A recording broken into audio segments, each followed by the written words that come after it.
Hey everyone. So what I want to teach you today is there's a breath practice, and I probably will get this the pronunciation wrong, but this is a tool for centering. This is a tool for balancing out your sexual energy, balancing out your polarities, etc., etc. And so in a lot of ways, this can be a kind of a transmutation practice, although I don't really sell it as such. This is a alternate nostril breathing technique. So really the focus here is on balancing the polarities in the body. So you can talk, when we're talking about polarities, we're talking about the solar and lunar aspects, the masculine and feminine, the upper triangle, lower triangle, etc., etc. So traditional alternate nostril breathing differs from this particular technique in one particular way, which is this particular technique, although we're doing alternate nostril breathing, it also includes a contraction of the anus. Now, the contraction of the anus is done after inhaling while retaining the breath, again, after inhaling through the right nostril and retaining the breath. So all the retentions are done for 7 seconds. So we're going to be retaining the breath for 7 seconds. And again, after inhaling through the right, contracting the anus. Now, the reason for this is the right nostril is the solar side, or the masculine energy, or the electrical charge, or the other way to see it is that it is the energy of the upper 3 chakras, where the energy of the lower 3 chakras would be the lunar side, the left, or the feminine aspect, or the magnetic aspect. So the balance point is actually the heart center. So you can think about 3 chakras above the heart, 3 chakras down below, the heart center being the sort of balance point. Now, what we're going to do again with this technique is we're balancing out the polarities in the right and left nostril. And one of the reasons for this is that we, throughout the course of the day, and I don't remember exactly what the time increment is, but we'll have a dominance. Either we'll be breathing dominantly out of the left nostril or dominantly out of the right nostril. So what this does is brings us into balance.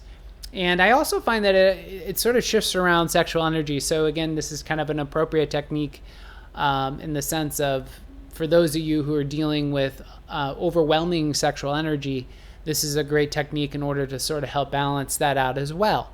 So now this technique, I got it from, there's a book called The Jewel and the Lotus, which is an excellent book. So you can find it on Amazon or whatever.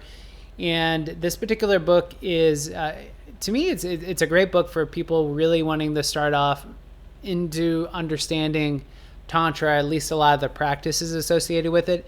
It is a book that does, well, there's a lot of philosophy in the book, but it has a ton of techniques, which is why it appeals to me. I like things that give me experiences and that are practical.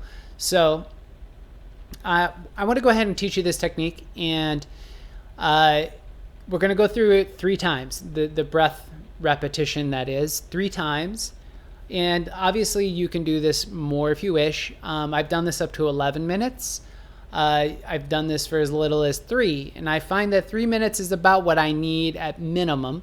11 minutes brought about a significantly more impactful experience. However, you can do this for 3 minutes and get the point. You can get the sense of how it brings into balance. You can feel how it opens up the sinuses, etc.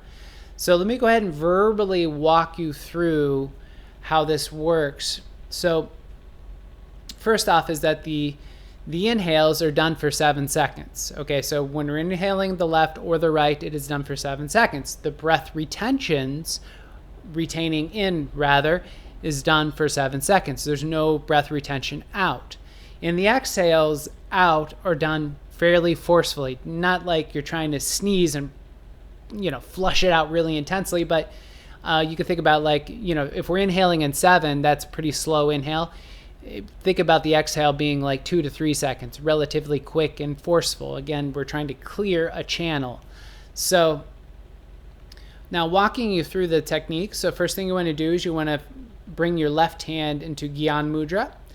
And the other thing that should be said is you should be seated. Okay, so you, I think it probably goes without saying.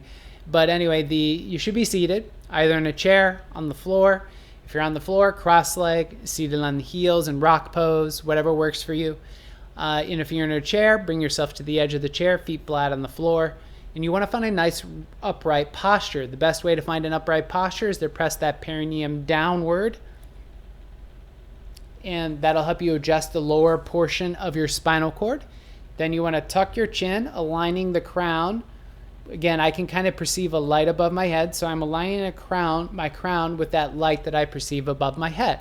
The other way to say that is you're lifting your clavicle, right? So when you're tucking your chin, you're not slouching in sort of, you're just not slouching. So again, it's lifting the clavicle. So press that perineum down, lift the clavicle, chin tucked, crown aligned with the light you may or may not perceive above the head. So now the right hand is going to be doing all the work here. I'm going to go ahead and take off my glasses because it's difficult to do with glasses on. So we're going to use our index finger on the right side, and we're going to place it between the brow at the third eye point.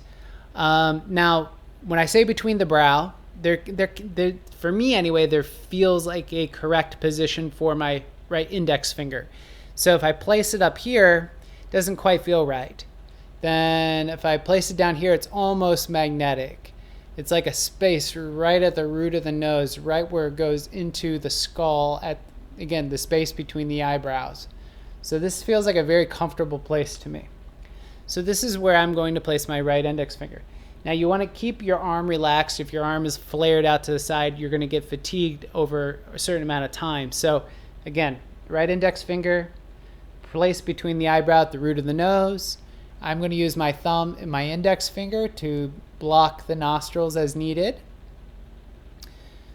So let's go ahead and I'm going to walk you through a couple breaths. We're going to do this 3 times once again. So let's start by taking a deep breath in through both nostrils. Then block off that right nostril. Exhale forcefully at the left. Inhale left in 7 seconds.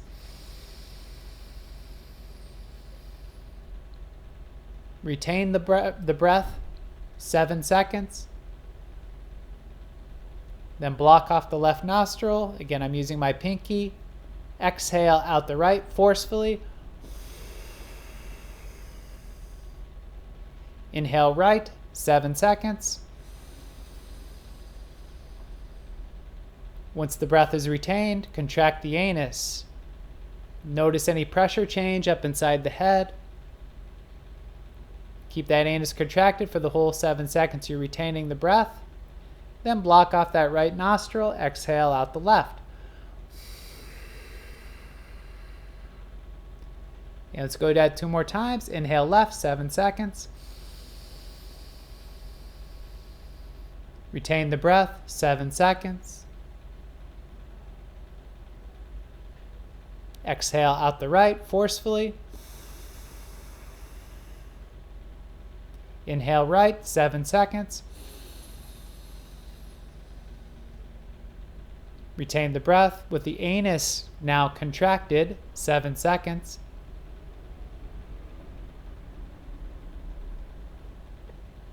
Then go ahead and block off the right nostril, exhale out the left forcefully.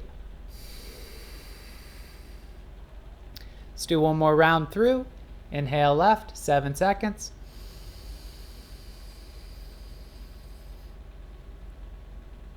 Retain the breath, 7 seconds. Exhale out the right forcefully. Inhale right, 7 seconds. Contract the anus, retain the breath, 7 seconds.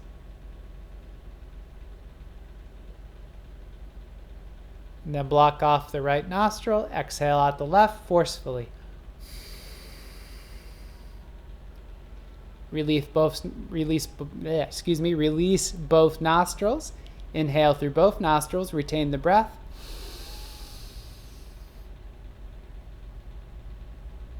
We're just going to retain breath for 10 seconds. Exhale and relax your hands. Good. All right, so that was 3 rounds through this particular breath practice. Again, I recommend somewhere from between 3 and 11 minutes. Yeah. So with all that said, appreciate you watching the video. Thank you.